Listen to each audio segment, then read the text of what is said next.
We begin with a rape case involving a 17-year-old girl and a detective who gave that minor a ride to get an abortion. 10 News investigative reporter Cole Sullivan shows us how the McMinn County detective pursued new evidence and made that unusual call to drive a teenager to Knoxville to get that evidence.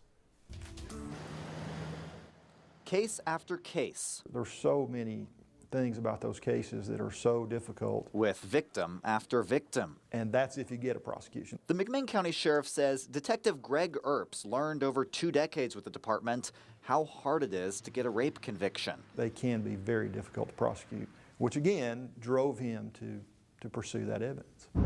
Drove him up I-40 to Knoxville with a 17-year-old in a county cruiser so that she could get an abortion. You've got a victim that their body was violated. We get a little passionate about that. It was March when the sheriff says the teenager reported a 20-year-old raped her weeks earlier. She was pregnant, and Detective Earps says she wanted an abortion.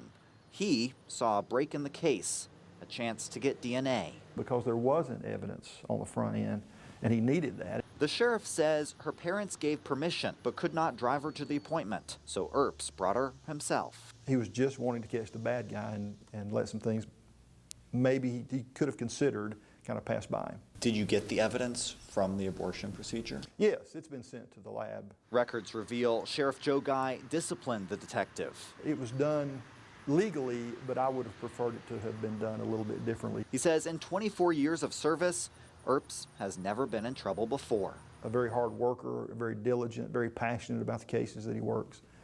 But periodically we're all going to make a mistake. Detective Earps was suspended for 3 days without pay and given additional training for not getting permission to drive a juvenile in his car. The sheriff says he asked not to work any more cases involving juveniles. John, we've been working on this for several days, and we asked to speak with the detective.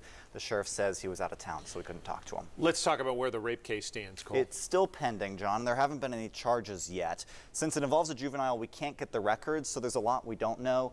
The sheriff says the tissue, the DNA evidence from that aborted tissue, is at the TBI crime lab. Cole Sullivan on the story. Thank you.